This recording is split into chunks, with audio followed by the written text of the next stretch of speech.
یہ ایک مثال تھی، ہم ایک اور مثال لے کے آتے ہیں، اور یہ مثال بھی ایسی ہے جو آپ جانتے ہیں۔ ہم دیکھتے ہیں اس مثال میں کہ ایک دیہاتی نے مسجد میں پیشاب کر دیا۔ اب مسجد کس کام کے لیے ہوتی ہیں؟ اللہ تعالیٰ کی ذکر کے لیے ہوتی ہیں، انہیں صاف ستھرا رکھنے کا اللہ سبحانہ وتعالیٰ نے حکم دیا ہے۔ صفائی نفس ایمان ہے، اور اسی وجہ سے ہم دیکھتے ہیں کہ صحابہ کرام ان کی طرف، اس آدمی کی طرف دوڑے، لیکن رسول اکرم صلی اللہ علیہ وسلم رحمت العالمین بنا کر بھیجے گئے تھے۔ انہوں نے کیا کہا؟ اس کے پیشاب کو مت روکو۔ پھر آپ نے پانی کا ڈول منگوایا اور وہ پیشاب کی جگہ پر بہا دیا گیا۔ تم آسانی کرنے والے بنا کر بھیجے گئے ہو، تنگی کرنے والے بنا کر نہیں بھیجے گئے۔ یہ ہے تزکیہ۔ پھر صحابہ کرام رضوان اللہ اجمعین کی اصلاح کیسے کی گئی کہ تم تو آسانی کرنے والے بنا کر بھیجے گئے ہو، تنگی کرنے والے نہیں بنا کر بھیجے گئے ہو۔ لوگوں کے لیے آسانی مہیا کرو۔ آسانی کیا تھی کہ ایک شخص غلط کام کر رہا تھا، ہم جانتے ہیں کہ دین اسلام میں صفائی نفس ایمان ہے، صفائی کا، طہارت کا بہت اہتمام کیا جاتا ہے۔ اگر کسی نے ایسا کر دیا تو اس کو برا بھلا کہنے کی بجائے کیا کیا گیا؟ تو اس جگہ کو صاف کر دیا گیا۔ اور اس کے بعد ہم دیکھتے ہیں کہ آپ صلی اللہ علیہ وسلم کا یہ جو عمل تھا، اس کی وجہ سے کیا ہوا کہ یہ اعرابی تھوڑی دیر بعد نماز کے لیے حاضر ہوا۔ نماز پڑھتے ہی دیہاتی نے کہا، اے اللہ مجھ پر رحم کر، اور محمد صلی اللہ علیہ وسلم پر اور ہمارے ساتھ کسی اور پر رحم نہ کر۔ اس دعا سے ہمیں کیا پتہ چلتا ہے کہ یہ جو دیہاتی تھا، اسے صحابہ کرام رضوان اللہ اجمعین کا روکنا پسند نہیں آیا، اس کو یہ بات سختی محسوس ہوئی۔ آپ صلی اللہ علیہ وسلم کا جو عمل تھا اس کو پسند آیا، اس لیے اس نے یہ دعا کی کہ اللہ تعالیٰ مجھ پر رحم کر، اور محمد صلی اللہ علیہ وسلم پر رحم کر، اور ہمارے ساتھ کسی اور پر رحم نہ کر۔ جب آپ صلی اللہ علیہ وسلم نے سلام پھیرا تو دیہاتی سے فرمایا کہ تم نے ایک وسیع چیز کو تنگ کر دیا۔ آپ کی مراد اللہ کی رحمت سے تھی، یعنی ایک طرف صحابہ کرام رضوان اللہ اجمعین کی اصلاح کی، اب یہاں پر اس دیہاتی کی بھی اصلاح کی کہ نہیں ایسا نہ کرو، اپنے دل کو بغض سے پاک رکھو، اللہ کی رحمت تو بہت وسیع ہے۔ تم اپنے دل میں لوگوں کے لیے کسی قسم کا بغض یا بخل سے کام نہ لو، دعا کرو، سب کے لیے کرو، اللہ تعالیٰ کی رحمت بہت بڑی ہے، ہر ایک کے لیے رحمت کی دعا کرو۔ ہمیں پتا چلا کہ یہ نرمی ایک ایسا طریقہ کار ہے جس کے ذریعے سے لوگوں کی اصلاح کرنی چاہیے۔ پھر ہمیں پتا چلتا ہے ایک اور مثال، اور یہ بھی بہت عمدہ مثال ہے، اکثر ہم میں سے لوگ اس حدیث کو بھی جانتے ہیں، لیکن اس کو یہ سوچیں کہ یہ ہے تزکیہ۔ اس میں کیا بیان کیا گیا ہے؟ کچھ لوگ تھے جو ازواج مطہرات کے پاس آئے، انہوں نے آپ صلی اللہ علیہ وسلم کی عبادت کے متعلق دریافت کیا، پھر ان کو لگا کہ یہ تو بہت کم ہے۔ انہوں نے کہا کہ ہماری نبی کریم صلی اللہ علیہ وسلم سے کیا نسبت، اللہ تعالیٰ نے تو ان کی اگلی پچھلی تمام خطائیں معاف فرما دی۔ ان میں سے ایک کہنے لگا، میں تو ہمیشہ ساری رات نماز پڑھوں گا۔ دوسرے نے کہا، میں دن کے وقت ہمیشہ روزہ رکھوں گا۔ اور تیسرے شخص نے کہا، میں عورتوں سے اجتناب کروں گا اور میں کبھی شادی نہیں کروں گا۔ نبی کریم صلی اللہ علیہ وسلم ان کے پاس آئے اور پوچھا، تم وہ لوگ ہو جنہوں نے اس طرح کہا ہے؟ اللہ کی قسم میں تم سے زیادہ اللہ سے ڈرتا ہوں اور تم سے زیادہ تقوی رکھتا ہوں، لیکن میں روزہ بھی رکھتا ہوں اور افطار بھی کرتا ہوں، رات کو نماز پڑھتا ہوں اور سوتا بھی ہوں، اور میں عورتوں سے شادی بھی کرتا ہوں۔ تو جو شخص میری سنت سے اعراض کرے وہ مجھ سے نہیں۔ تزکیہ نفس کے لیے ضروری کیا ہے کہ انسان آپ صلی اللہ علیہ وسلم کی سنت پر عمل کرے، بدعات سے مکمل طور پر اجتناب کرے۔ نبی کریم صلی اللہ علیہ وسلم کی سنت سے جان بوجھ کر منہ پھیرنے والا آپ صلی اللہ علیہ وسلم کے طریقے کا مخالف ہوتا ہے۔ دین اسلام ہم اس بات کی اجازت نہیں دیتا کہ ہم دنیا کو مکمل طور پر چھوڑ دیں، ایک کنارہ پکڑ لیں، صرف اس کی اجازت نہیں دیتا۔ رسول اکرم صلی اللہ علیہ وسلم کی سنت اور حدیث قیامت تک ہر دور میں حجت ہے، اور باطن یا نفس کو پاکیزہ بنانے کے لیے ایک کام کو حد سے بڑھ کر کرتے رہنا بدعت ہے، نہ کہ تزکیہ نفس۔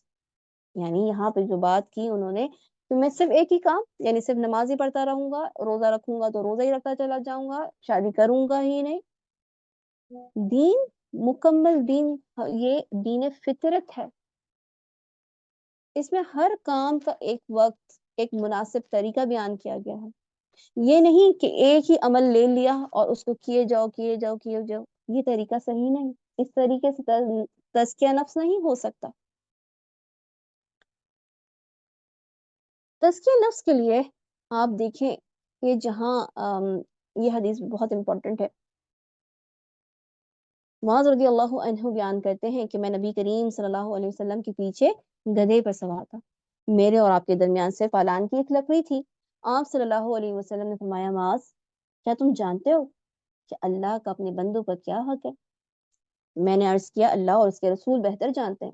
آپ صلی اللہ علیہ وسلم نے فرمایا، اللہ کا بندوں پر یہ حق ہے کہ وہ اس کی عبادت کرے اور اس کے ساتھ کسی کو شریک نہ بنائے، اور اور بندوں کا اللہ پر یہ حق ہے کہ وہ اس شخص کو عذاب نہ دے جو اس کے ساتھ کسی قسم کا شرک نہ کرتا ہو۔ معاذ رضی اللہ عنہ کہتے ہیں کہ اللہ کے رسول، کیا میں لوگوں کو اس کی بشارت نہ دے دوں، اس بات کی خوشخبری نہ دے دوں؟ یعنی وہ اتنے خوش ہوئے کہ یہ تو بہت ہی اچھی بات ہے کہ جب انسان اللہ تعالیٰ کے ساتھ کسی کو شریک نہیں ٹھہرائے گا تو اللہ تعالیٰ اس کو عذاب نہیں دے گا، تو یہ اتنی بڑی خوشخبری ہے، تو میں جا کے سب کو نہ یہ بات بیان کر دوں؟ لیکن آپ صلی اللہ علیہ وسلم نے فرمایا، نہیں، بشارت نہ دو، ورنہ وہ اس بات پر توکل کر لیں گے، اسی بات پر بیٹھ جائیں گے، عمل کرنا چھوڑ دیں گے۔ دو باتیں ہمیں یہاں سے پتہ چلتی ہیں۔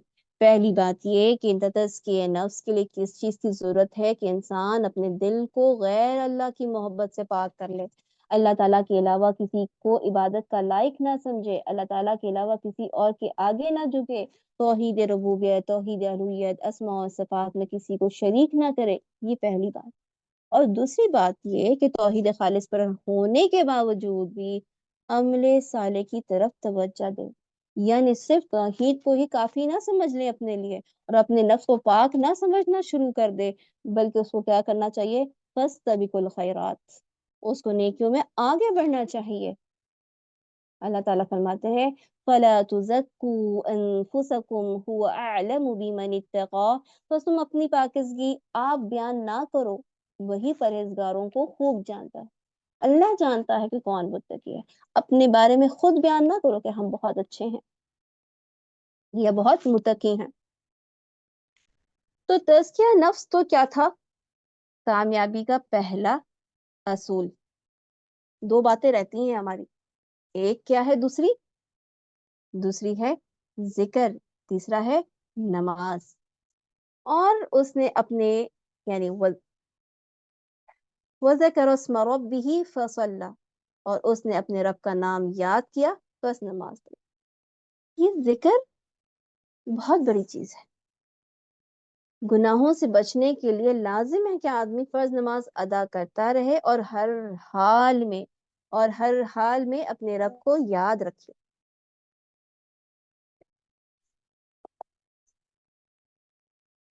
ہر حال میں اپنے رب کو کیسے یاد کرے گا؟ اس کا کیا طریقہ ہوگا؟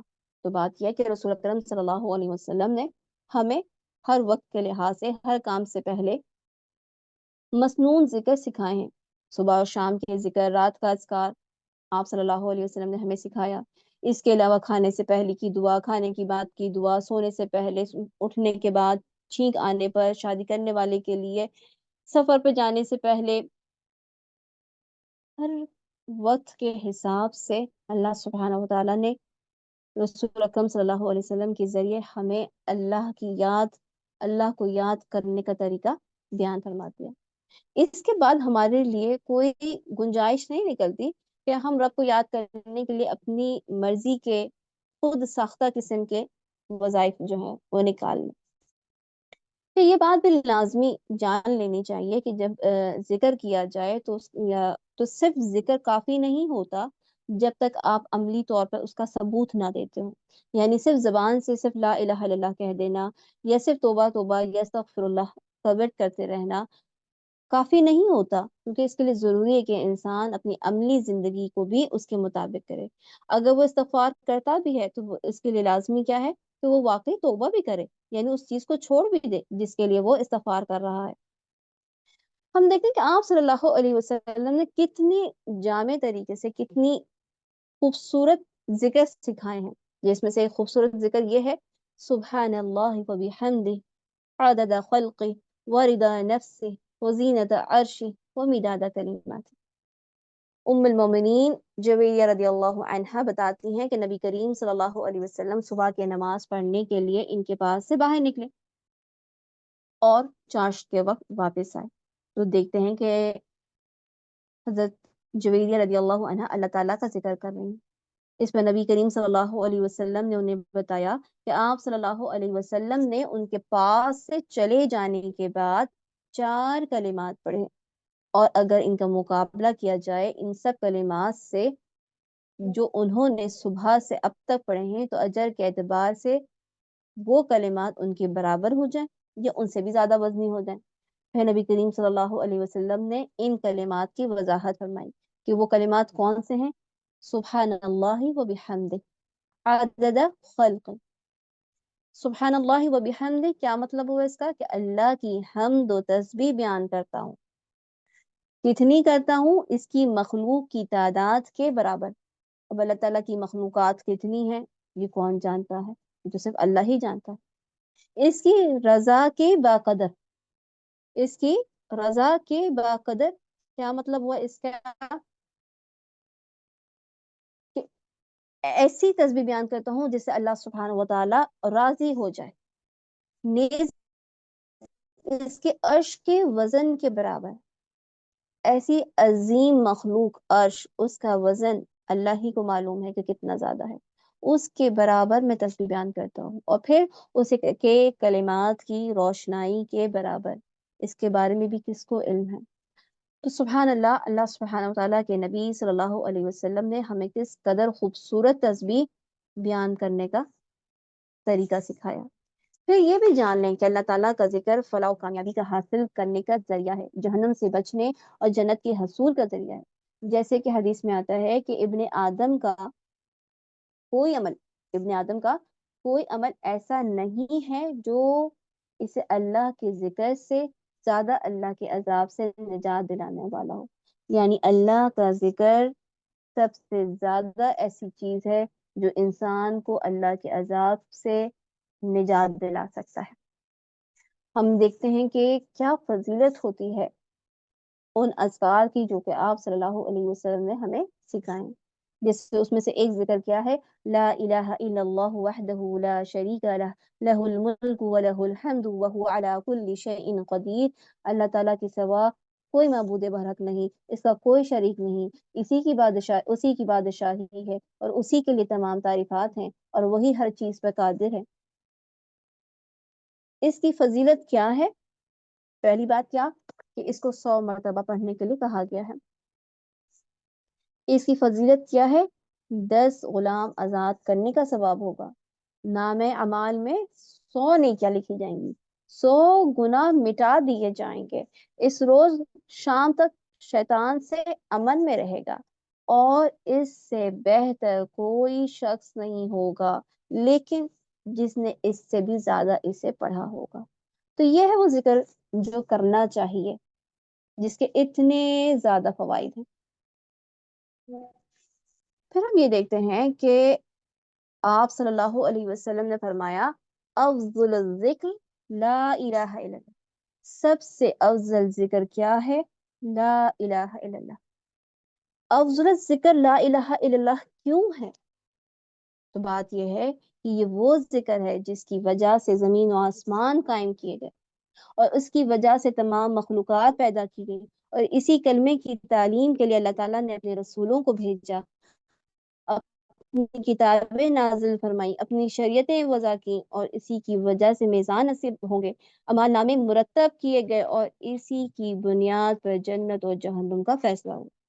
لیکن ٹھہریے، سوچئے، ذکر افضل ذکر کیا ہے؟ لا الہ الا اللہ۔ اگر تھوڑا سا اس کو چینج کریں اور یوں آ جائیں کہ اللہ اللہ تو کیا مطلب ہے؟ وہ اللہ، وہ اللہ، اس کی کوئی دلیل ثابت ہے؟ کیا یہ سنت سے ثابت ہے؟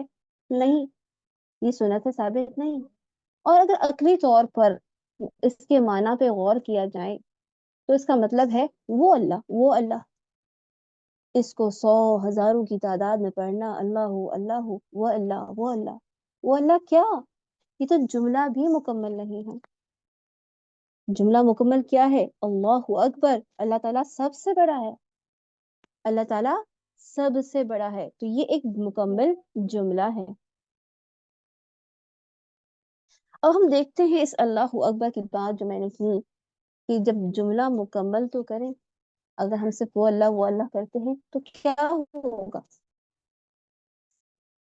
یہ تو ایک عجیب سی بات ہے کہ جملہ ہی کمپلیٹ نہیں، وہ اللہ کیا؟ اگر ہم جملہ کمپلیٹ کرتے ہیں، کہتے ہیں اللہ اکبر، اللہ تعالیٰ سب سے بڑا ہے، دیکھتے ہیں اس حدیث میں کہ کیا فائدہ ہے مکمل جملے، مکمل بات کی۔ انس رضی اللہ عنہ کہتے ہیں کہ ایک دیہاتی نبی کریم صلی اللہ علیہ وسلم کے پاس آیا اور کہا، اللہ کے رسول، مجھے کسی بہترین چیز کی تعلیم دیں، بہترین چیز کی تعلیم دیں۔ کتنا اچھا یہ شخص تھا، یہ دیہاتی تھا کہ اس نے آپ صلی اللہ علیہ وسلم سے کیا مانگا؟ بہترین چیز کی تعلیم مانگی۔ اور بہترین چیز کیا ہے جو آپ صلی اللہ علیہ وسلم نے اس کو بتائی؟ تو یہ بہترین چیز ہے سبحان اللہ والحمد للہ ولا الہ الا اللہ واللہ اکبر، اللہ اکبر۔ اتنی عظیم چیز، اتنی بہترین چیز کی تعلیم اللہ کے رسول صلی اللہ علیہ وسلم نے اس دیہاتی کو دی، اور آج ہم اس سے غافل ہو جاتے ہیں، اس سے کو کم سمجھتے ہیں۔ اس دیہاتی نے ان چار چیزوں کو، سبحان اللہ والحمد للہ ولا الہ الا اللہ واللہ اکبر، کو اپنی انگلیوں پہ شمار کیا اور چل دیا، لیکن سوچنے کے بعد پھر واپس آ گیا۔ نبی کریم صلی اللہ علیہ وسلم مسکرائے اور فرمایا، خستہ حال دیہاتی سوچنے لگ گیا ہے۔ اس نے واپس آ کر کہا، اے اللہ کے رسول، سبحان اللہ والحمد للہ ولا الہ الا اللہ واللہ اکبر، یہ تو سارے تعریفی کلمات ہیں، اللہ تعالیٰ کے لیے ہیں، میرے لیے کیا ہے؟ اللہ کے نبی صلی اللہ علیہ وسلم نے فرمایا، دیہاتی، جب تو سبحان اللہ کہے گا تو اللہ تعالیٰ کہے گا تو نے سچ کہا، جب تو الحمدللہ کہے گا تو اللہ تعالیٰ فرمائے گا تو نے سچ کہا، جب تو کہے گا لا الہ الا اللہ تو اللہ تعالیٰ کہے گا تو نے سچ کہا، جب تو کہے گا اللہ اکبر تو اللہ تعالیٰ کہے گا تو نے سچ کہا، اور جب تو کہے گا اللہم اغفر لی، اے اللہ مجھے بخش دے، یعنی ان کلمات کے بعد دعا کرے گا اپنے لیے، اللہم اغفر لی، اے اللہ مجھے بخش دے، تو اللہ تعالیٰ کہے گا میں نے تجھے بخش دیا۔ اللہم ارحمنی، جب تو کہے گا اللہم ارحمنی، اے اللہ مجھ پہ رحم فرما، تو اللہ تعالیٰ کہے گا میں نے تجھ پہ رحم کر دیا۔ اور جب تو کہے گا اللہم ارزقنی، اے اللہ مجھے رزق دے، تو اللہ تعالیٰ کہے گا میں نے تجھے رزق دینے کا فیصلہ کر دیا۔ دیہاتی نے اپنے ہاتھ پہ 7 کلمات شمار کیے اور چل دیا۔ کیا کیا خوبصورت یہ کلمات ہیں، یہ 7 کلمات، اور کچھ بھی مشکل نہیں۔ اور کیا چاہیے ہمیں کہ ہم سب کو یہی چیز کی طلب نہیں کہ اللہ تعالیٰ ہمیں معاف کر دے، اللہ تعالیٰ ہم پر رحم فرما دے، اللہ تعالیٰ ہمارے لیے رزق کو آسان کر دے۔ تو ضرورت یہ ہے کہ ہم بھی اس چیز سے فائدہ اٹھائیں جو اس دیہاتی نے پوچھا، اور اس کے ذریعے ہم تک یہ بات پہنچ گئی کہ کیا کہیں؟ سبحان اللہ، الحمد للہ، لا الہ الا اللہ، اللہ اکبر۔ جب یہ کلمات پڑھیں تو اس کے بعد دعا کریں، اللہم اغفر لی، اللہم ارحمنی، اللہم ارزقنی۔ تو ہمیں جو تسبیح کرنی ہے، بیان کرنا ہے، ذکر کرنا ہے، وہ کس طرح کا ہونا چاہیے؟ وہ وہی ہونا چاہیے جس کا ثبوت ہمیں رسول اکرم صلی اللہ علیہ وسلم سے ملتا ہے، اور اس میں بہت فضیلتیں ہیں۔ پھر فرمایا وَذَكَرَ اسْمَ رَبِّهِ فَصَلَّى، اور اس نے اپنے رب کا نام یاد کیا، بس نماز پڑھی۔ اب ذکر آیا تیسری بات کا کہ فلاح حاصل کرنے کے لیے، کامیابی حاصل کرنے کے لیے تیسری بات جو یہاں بیان کی گئی ہے وہ نماز، اور کیوں نہ ہو نماز، کیونکہ نماز تو ارکان اسلام میں سے ہے۔ بنی الاسلام علی خمس، شہادتین اللہ الہ الا اللہ وان محمد رسول اللہ واقام الصلاۃ وایتاء الزکاۃ وحج البیت وصوم رمضان۔ تمام یہ باتیں کیا ہیں؟ ارکان اسلام، بنیاد ہیں یہ دین اسلام کی۔ اس میں سے ایک بھی پلر گر جائے تو دین اسلام کہاں سے باقی رہ سکتا ہے؟ پھر نماز کا تعلق کیا ہے؟ وہ دن میں آپ کو 5 دفعہ پڑھنی ہوتی ہے، جبکہ روزہ سال میں ایک بار، زکوٰۃ وہ دیتا ہے جو جس کے پاس مال ہو، حج وہ کرتا ہے جس کے پاس استطاعت ہو حج تک پہنچنے کی۔ تو نماز ایک ایسا عمل ہے جو کافر اور مسلمان کے درمیان فرق کرنے والا ہے، ایسا امتیازی رکن ہے دین اسلام کا، اس لیے یہاں پر نماز کا ذکر کیا گیا۔ پھر خود رسول اکرم صلی اللہ علیہ وسلم نے بیان فرمایا کہ جب ان سے سوال کیا گیا ای العمل احب الی اللہ قال الصلاۃ علی وقتها، آپ صلی اللہ علیہ وسلم سے پوچھا گیا کہ اللہ تعالیٰ کو کون سا عمل سب سے زیادہ پسند ہے، تو آپ صلی اللہ علیہ وسلم نے فرمایا نماز کو اس کے وقت پر پڑھنا۔ تو یہ وہ 3 چیزیں ہیں جس کے اوپر ہماری کامیابی بیس کرتی ہے۔ کون کون سی؟ تزکیہ نفس۔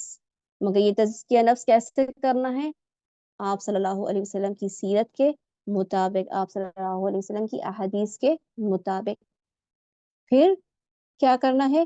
ذکر، مگر ذکر بھی آپ صلی اللہ علیہ وسلم کی سنت سے جو ذکر ملتے ہیں وہی ذکر، اور ہر وقت کا ذکر۔ اور ہر وقت کے ذکر میں کیا چیز آئی تھی؟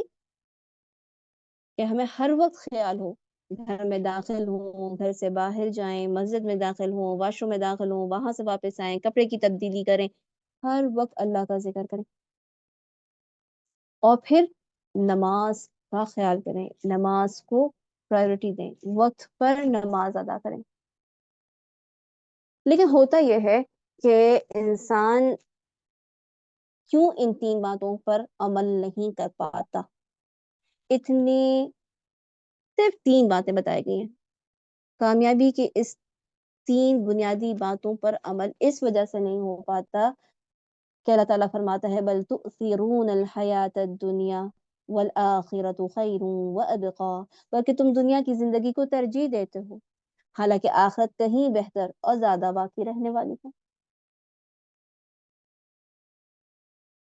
یہ جو ہم نے محبت کر رکھی ہے اس دنیا کی زندگی سے، یہ اصل وجہ ہے جس کی وجہ سے ہم فلاح حاصل کرنے والے کام کی طرف توجہ ہی نہیں دیتے۔ آخرت کی بھلائی کی کاموں میں تم اس لیے کوتاہی کرتے ہو کہ دنیا کے مشغلوں کو چھوڑنا تمہیں شاق گزرتا ہے، مشکل لگتا ہے۔ اب ہم اس کو دیکھ لیتے ہیں کہ دنیا کے مشغلے کیا ہیں۔ ہم سب بخوبی اس بات کو جانتے ہیں کہ گھر کی نہ ختم ہونے والی سجاوٹیں کیا ہے؟ یہ دنیا کے مشاغل ہیں۔ ہم گھر کو دیکھتے ہیں تو لگتا ہے کہ جیسے کبھی صوفہ پرانا لگنے لگتا ہے، کبھی لگتا ہے پردوں کے رنگ اڑ گئے ہیں، پردے پھٹ رہے ہیں، کبھی قالین چاہیے تو کبھی قالین کو اکھاڑ دیں، کہیں ووڈن فلور چاہیے، اور پھر کہیں شادی بیاہ کی تقاریب میں نئے لباس کی خریداری میں سارا سال ضائع ہو جاتا ہے۔ پھر مختلف رسومات کی جاتی ہیں جو کہ خرافات سے بھرپور ہوتی ہیں، لیکن ہم دیکھتے ہیں لوگ اس میں لطف اندوز ہو رہے ہوتے ہیں، خوشی محسوس کر رہے ہوتے ہیں۔ صرف یہی دنیا کی مشاغل نہیں ہیں، بلکہ اگر ہم یوں بھی دیکھیں کہ دنیاوی تعلیم کے لیے کیا کیا جاتا ہے، ہر وقت دنیا کی تعلیم ہمارے ذہنوں پہ اس طرح سوار ہے کہ اسکول چاہیے لیکن بہت اچھا اسکول، اچھے کالج، بہت اچھے کالج، اچھے گریڈ نہیں بہت اچھے گریڈ، یونیورسٹی نہیں بہت اچھی یونیورسٹی۔ اس خواہش نے ہمیں آخرت سے بالکل غافل کیا ہوا ہے۔ دنیا کے مال، بڑا گھر، پسند کا کھانا، عمدہ لباس، تفریح کے مواقع، دنیا کے خوشگوار مستقبل کے لیے ہم اپنی جان مار ڈالتے ہیں۔